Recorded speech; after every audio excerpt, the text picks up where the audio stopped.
అందరికీ నమస్కారం అండి. కార్తీక మాసంలో ఆఖరి రోజైనటువంటి పోలిపాడ్యమి రోజున మనం పోలిపాడ్యమి దీపాలు అంటే నీటిలో దీపాలు అనేవి వదులుతూ ఉంటాం కదండి, పాడ్యమి దీపాలను. ఈ పాడ్యమి దీపాలను వదలడానికి మనం పోలిపాడ్యమి వత్తిని ఏ విధంగా తయారు చేసుకోవాలి అనేది ఈ వీడియోలో అయితే మీకు క్లియర్ గా చూపిస్తానండి. అందుకని వీడియోని ఎవరు కూడా ఎక్కడ కూడా స్కిప్ చేయకుండా చివరి వరకు అయితే చూడండి. అలాగే మన ఛానల్ ఎవరైనా ఫస్ట్ టైం చూస్తూ ఉంటే ప్లీజ్ తప్పకుండా అయితే సబ్స్క్రైబ్ చేసుకోండి. మనం కార్తీక మాసంలో 365 వత్తులకు ఎంత ప్రాధాన్యత అయితే ఇస్తాము. అలాగే కార్తీక మాసంలో చివరి రోజైనటువంటి పోలిపాడ్యమి రోజు వదిలే దీపాలకు కూడా అంతే ప్రాముఖ్యత అయితే ఉంటుందండి. అయితే మనలో చాలా మంది ఈ కార్తీక మాసం నెల రోజులు కూడా పూజ చేసుకోకుండా దీపారాధన చేసుకోకుండా ఉంటారు కదండి. అటువంటి వారు ఈ పోలిపాడ్యమి రోజున నెల రోజులకు సంబంధించి 33 వత్తులతో దీపారాధన చేయడం వలన మనం ఈ నెల రోజులు కూడా పూజ చేసిన ఫలితం అయితే మనకు కలుగుతుందని కార్తీక పురాణంలో అయితే ఉందండి. కాబట్టి ఈ పోలిపాడ్యమి రోజున 33 వత్తులతో మనం దీపారాధన అయితే చేయాలండి. అయితే 33 వత్తులతో మనం పోలిపాడ్యమి వత్తుని ఏ విధంగా తయారు చేసుకోవాలనేది ఇక్కడ చూపిస్తున్నానండి. ఈ వత్తిని తయారు చేసుకోవడానికి మనం పత్తిని అయితే తీసుకోవాలండి. మనం ముందుగా వత్తిని తయారు చేసుకోవడానికి పత్తిలో ఉన్నటువంటి గింజలు అయితే తీసేసుకోవాలండి. అలాగే పత్తిలో దుమ్ము కానీ ధూళి కానీ ఏవైనా నలకలు కానీ ఉంటే అవన్నీ కూడా తీసేసుకోవాలండి.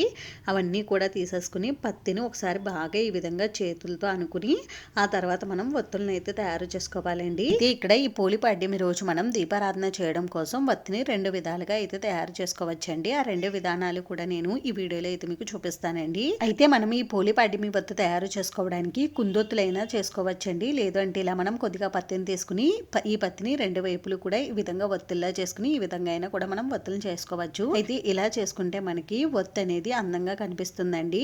అందుకని వత్తుల్ని ఈ విధంగా అయితే చేసుకోండి. ఇలా మనం 33 వత్తులను అయితే చేసుకోవాలండి. వత్తుల్ని ప్రిపేర్ చేసుకోవడానికి మనం ఆవు నెయ్యిని కానీ విభూతిని కానీ లేదంటే పచ్చిపాలను కానీ ఉపయోగించవచ్చండి. అయితే ఈ వత్తికి 2 వైపులు ఉన్న కాడల్ని మనం కింద వైపు పెట్టుకునే కాడ చిన్నది సన్నగా పెట్టుకున్నా పర్వాలేదండి. అయితే పై వైపు మాత్రం కొద్దిగా పెద్దగా పొడవుగా కాడనైతే పెట్టుకోవాలి. పోలిపాడ్యమి వత్తిని మనకి బయట మార్కెట్లో అయితే అమ్ముతారండి. కానీ బయటవి మనకి శుచి శుభ్రంగా మడిగా ఉంటాయో లేదో తెలియదు. కాబట్టి మనం ఈ విధంగా ఇంట్లోనే మన చేతులతో మనమే స్వయంగా చేసుకుని మనం దీపారాధన చేస్తే మంచిదండి. అందుకని ఈ విధంగా వత్తులను అయితే తయారు చేసుకోండి. ఇలా మనం వత్తుల్ని తయారు చేసేటప్పుడు మనం మడిగా శుచిగా శుభ్రంగా ఉండి తలస్నానం చేసినప్పుడు మాత్రమే ఈ వత్తులను అయితే తయారు చేసుకోవాలండి. అయితే పోలిపాడ్యమి రోజు 33 వత్తుల్ని ఎందుకు తీసుకోవాలి అని అంటే నెల రోజులు అంటే కార్తీక మాసం నెల రోజులు కూడా దీపారాధన చేయలేని వారు కార్తీక మాసం నెల రోజులకు కాను 30 వత్తుల్ని అలాగే పాడ్యమి రోజు వత్తు 31 వత్తులు అయినాయి కదండి. ఇంకా విఘ్నేశ్వరుడికి 1 వత్తు గంగాదేవికి 1 వత్తు చొప్పున వేసి 33 వత్తులను అయితే పోలిపాడ్యమి రోజు దీపారాధన కోసం తీసుకుంటారండి. కొద్దిమంది అయితే 31 వత్తులతో దీపారాధన అయితే చేస్తూ ఉంటారు. ఇంకో కొంతమంది అయితే 35 వత్తులతో కూడా